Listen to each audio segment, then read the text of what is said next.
continue on as we begin to dive a little deeper into what an effective and ineffective leadership style is. There's a few components we're going to have to take a look at. We'll need to look at a few more models and some theories to peel back the onion of what is an effective or ineffective leader. We will first look at the components of the leadership styles.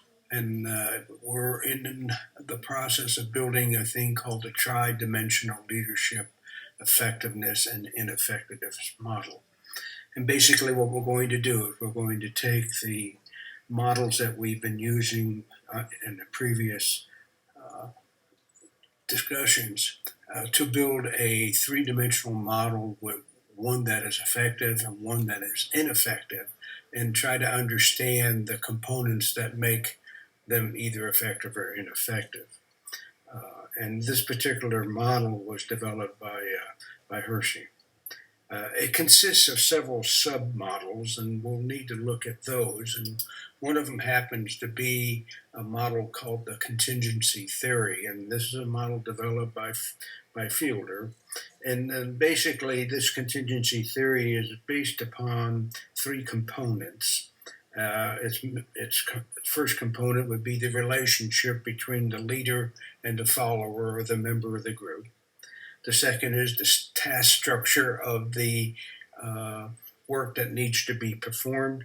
And then the third component is the power or position of power that the leader has within the group. Now, we've seen this earlier in these models that we looked at in the previous discussions with the four chair and the discipleship. And we've seen how the leader across the four quadrants and the follower across the four quadrants actually interact. And in an effective leadership style or an ineffective model, we can look at some of the things that goes wrong. Fielder also creates in his contingency theory, he creates a theory called the least preferred coworker theory, or LPC. Now, the least preferred coworker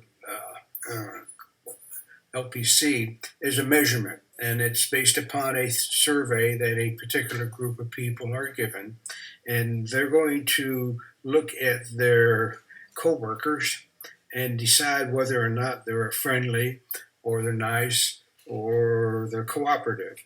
On the other hand, they may also say that they're unfriendly and not nice or incooperative. And this is where the leader of the group is actually being measured by on whether that person's friendliness, whether they're nice, whether they're cooperative, and so forth. And by looking at coworkers that you've worked with before, it will give you some indication of your bias, if you will, or your preference with regard to the type of people you want to work with. And basically, even if you have a difficult coworker or a difficult boss, if you're able to look at that particular person and say, you know, that person is a nice fellow or a nice guy or gal, and he's okay as a nice, he's okay, and I kind of like him, then you're more looking at a LPC score of you being a people person or one to socialize. On the other hand, if you're not able to separate the individual's personality and behavior from the work that has to be done, then you're a little bit more task oriented, and that's kind of the way this is measured. Now, an interesting point here is that this is not only measured by the persons being led, but it's a leader is being measured by his boss, his peers or coworkers, as well as the people that are being led in this least preferred coworker theory. In addition to that, we're going to look at what was called a socio-emotional support component of effective and ineffective leadership. And basically, what that means is that the leader uh, takes the initiative of cultivating and responding to others to form positive relationships with others within the team. And oftentimes, it's going to be manifested in things like their interaction, how they communicate, and how they cope with adversity and stress, and building positive relationships within the group. Continuing on, we're going to look at a thing called disc personality temperament.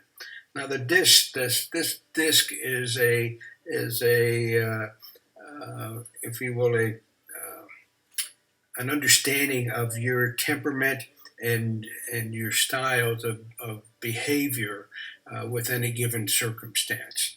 And that the initials DISC stands for dominance, influence, steadiness, and conscientiousness. And these are the four quadrants that you look at your particular personality uh, trait or traits. And for instance, a dominant person is a person who wants to control the environment. Uh, an influential person focuses on the people and the relationships within those groups. A steadiness person values loyalty and cooperation. Then a conscientious person would lean toward being compliant and doing things right or correctly in their particular opinion. Now, I know you can look at this and look at the people that you've worked with or the bosses that you've had and be able to understand a little bit better on what it is their particular temperament was.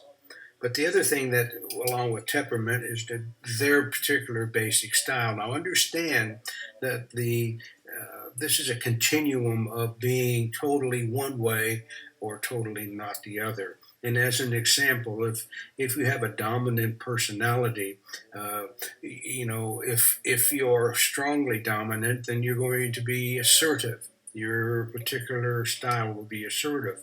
If, on the other hand, you can still be dominant but be cooperative, but still maintaining a dominant position. The I, which represents influential, means that if you have an I personality trait, then you're going to be persuasive. On the other side, if as a continuum, you can also be unemotional at times when you're leading. Addition to that is the steadfastness personality trait, and the style would be whether or not that person is patient, as long as you're maintaining the values and loyalty of the corporation, or they can be responsive when you don't. Finally, the C, which is the conscientiousness. If you're strong in this particular temperament, you tend to be more contemplative and thinking things through. And on the other hand, is if you do have a low score in the C, you may be more of a free spirit. Now, we're going to have a good discussion around this, and we'll actually probably take this personality trait or a survey to understand your personality traits and basic style. Going on, we have a thing called EIQ, which is emotional intelligence, and this is a theory or a model that you look at the leader's behavior, and this is by the Hague Group, a guy named Daniel Coleman. And the behavior is either internal or external.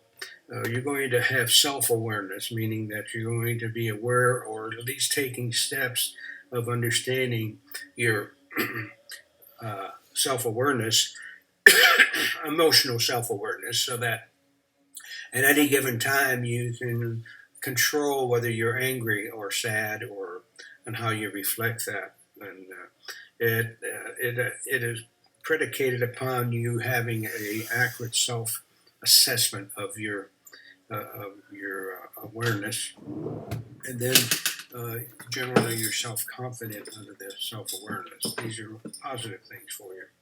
There's also an area called self-management, which means that you have self-control, that you react appropriately to a given situation. It means that you build trustworthiness with the people that you're working with, and also that you're conscientious in the things that you do, and you can manage that. Additionally, a self-management characteristic may be your ability to be adaptable to changing situation. You're most likely going to be achievement oriented, and then along with that, you will actually show initiative in your leadership style. Control and adaptability and initiative and so forth, is that there's a degree of emotional intelligence with regard to social awareness. That means that you're able to accurately show particular styles of management and concern around empathy. You are keenly aware organizational awareness and what's going on within the organization, and you're service oriented. So this may be the part where you're representing the company as a leader, or as a disciple leader, you're showing the people how a disciple is supposed to act according to the New Testament. Now, in order to do this, however, it comes into the last component of emotional intelligence, and that is the idea of social skills. And in these social skills, it almost reminds me of a laundry list for discipleship. In these social skills, you will have the skill of developing others. You'll have leadership skills. You'll have influence skills. You'll have communication skills. You may be a change catalyst. You are competent in conflict management. You are proficient in building bonds, and you have a teamwork or collaborative approach on your leadership. Now, understand that these four particular areas that we just talked about for the self-awareness, self-management, social awareness, and social skills, it's unlikely that every leader that you know, or the leader that you are or want to be, you're going to find underneath your accurate self-assessment that there are some of these areas that you need to work on, or in fact, you do not have the ability to do some of these things, and that's okay. That's why it's called situational leadership. We're going to go ahead and start going into the next component on the next slide, and we're going to talk about this thing called contingency theory,